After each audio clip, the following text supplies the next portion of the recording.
Learn English through stories designed, adapted and modified by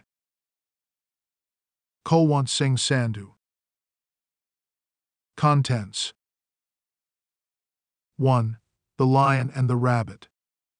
2. Value of money. 3. The Magic Mirror. 1. The Lion and the Rabbit. In a green forest by a beautiful river lived animals of many kinds. There were birds and bees, monkeys and bears, deer and leopards, elephants and moles. All of these animals had made this forest their home. The lion, who was the king of the jungle, ruled over all these animals. As is the way of the jungle, some animals eat fruits and plants and others eat meat.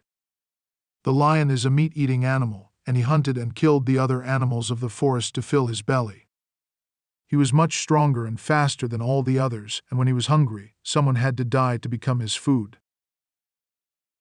At first he ate as much as he needed. 1 animal a day was enough to fill his stomach. Every day he killed 1 animal and had a healthy meal. But soon he got greedy.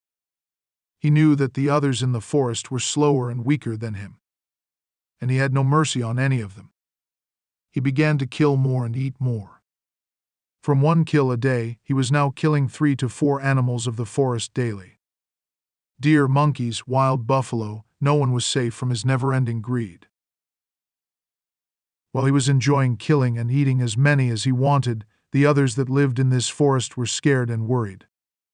They were losing their friends and family, and they were afraid that they would all be dead soon. So they decided that they should all get together and talk to the greedy lion. All the animals made a large group and went to his den. He was sitting in his cave after eating a large meal. The bones and blood of many poor animals were lying at the entrance of his home. The others were scared, but one of them spoke up, "O strong and mighty one, you are killing and eating so many of us every day. Soon we will all die and this jungle will be empty." The lion did not care at all. He said, "I have to eat, and I will eat as many of you as I want. You cannot stop me," he roared in anger. All of them were scared and quiet, but one brave rabbit replied, "But if you kill so many of us every day, what will you eat when we are all dead? Soon, there will be no more of us left for you to kill."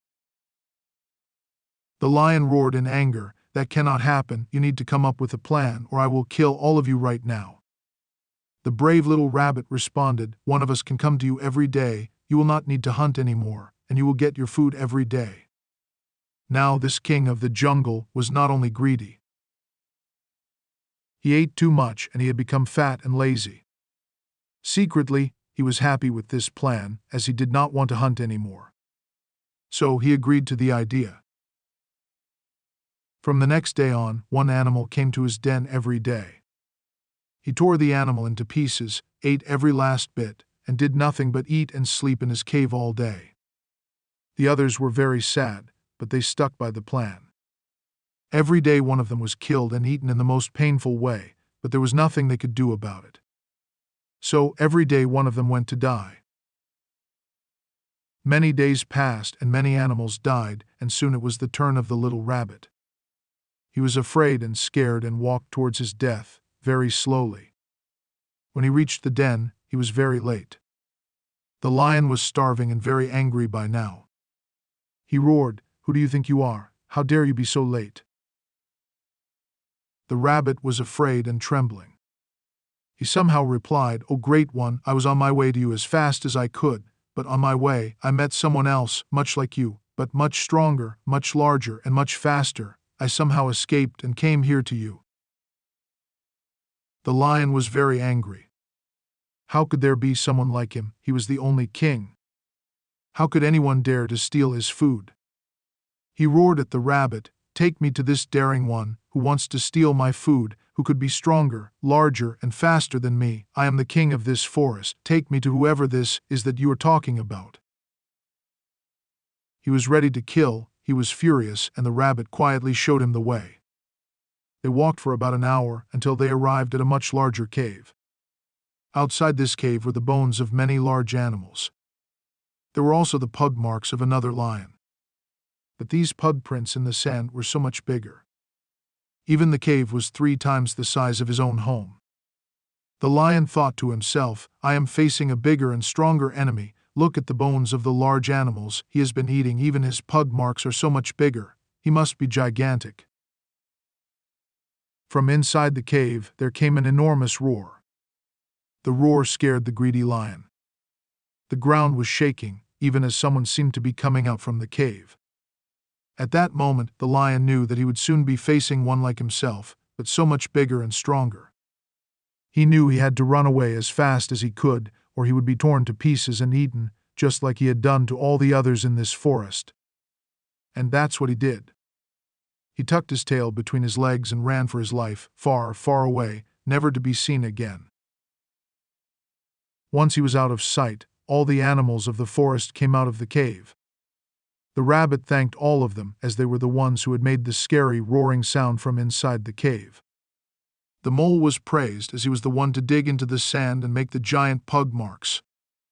Everyone said thank you to the elephant, as she was the one that stomped on the ground from inside the cave, making the earth shake around them. The monkey was appreciated, as he had cleverly painted the barks of large trees to make them look like giant bones. Everyone in the forest thanked the rabbit, as all of this was his smart idea to chase away the greedy and cruel lion. With the evil gone, everyone was now safe and happy, and they lived that way for a long, long time. Moral: there is a solution for every problem. Never give up and accept defeat. Value of money. Compound interest formula. I was 14 when I learnt the value of money. Although there was nothing wrong with my computer, I wanted to buy a new one. It was summer break and I watched a lot of TV. There was one advertisement that would pop up on the screen all the time. It was from the latest Bell computer. The computer had many latest features. It was very fast, it had a very large memory, and so on. Every time I saw it, I was fascinated. I would read about it online and in tech magazines. When I compared it to my own computer, it made me unhappy. Looking back now, I probably did not need all those extra features. I could do everything I wanted to do on my own computer without running into any trouble. But the ego on my inside wanted me to act otherwise. After a while, my parents noticed how obsessed I was with this new computer. So they gave me an option. If I wanted this new computer, I had to do some of the housework. It seemed like a good idea to me. I took the opportunity. The very next day, I woke up very early and started my mission. I washed the dishes 3 times a day, took the garbage out, mowed the lawn. On the weekends, I cleaned the car, and so on. I was working tirelessly every day until my whole body started to ache. Eventually, I got used to it and it became easier. I also got more efficient at it, and soon I was doing everything a lot quicker. I started taking more and more and more work. The money I was getting for my work urged me to do more and more. I was obsessed. It took me a few months, but I eventually saved up enough to buy myself the Bell computer. It was a week before my birthday, and I went to the Bell Center to get one. When I asked for this particular model, they told me that this model was already outdated. They had a new model, but it was much more expensive. If I wanted to buy the latest model, I would have to work for 2 more months. That is when I realized how fast technology was changing. Then I thought, do I really need a new computer? What is the point of spending my hard-earned money on something which I don't really need? I ended up investing all of it in a saving account. This is how I learned the value of money. I also learned how to use the compound interest formula. The magic mirror. Many years ago, the king of Granada agreed to marry. He was a kind king with a good heart and cared for his people. He wanted a wife who would do the same. He knew that many of the women in his kingdom wanted to marry him just to become queen. The king worried that they wouldn't be kind or care about his subjects. The first person the king told was his barber. The barber was a bit of a gossip. He told the secret to the tailors, the bakers, and the butchers. They couldn't keep the secret to themselves either. Soon the night watchmen knew. They told the city that the king was looking for a wife. It didn't take long for the rumor to get back to the barber. An old man had visited him to have his beard trimmed and asked if the barber knew anything. He wanted to know who the new queen might be.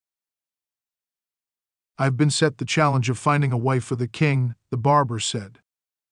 "I have a magic mirror that I will use to help me. Only people who are good and kind will see their reflection clearly. Anybody who has a bad heart will see the faults in their character as spots covering their reflection."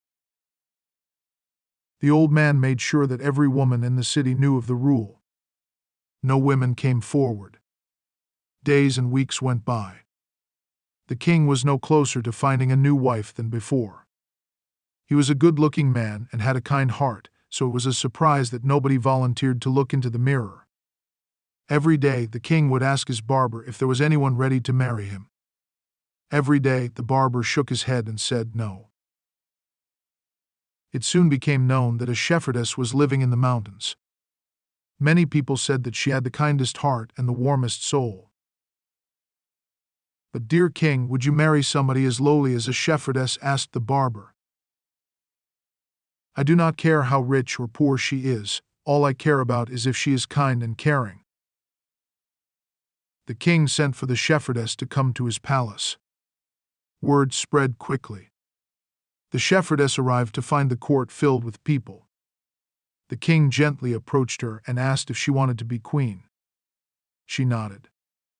The king asked her to look into the mirror. He warned her that any bad things she had ever done would be shown as spots on the surface. "Everybody makes mistakes, and I am no different," the shepherdess said.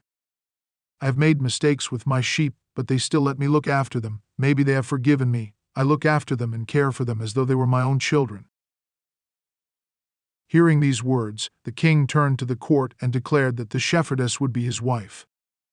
"There is no magic mirror," he said. "This lady is kind and caring, but is also confident in herself. Those of you who refuse to look know that you have done bad things. You also know that perhaps you need to work harder for forgiveness." From that day, the shepherdess and the king lived happily ever after.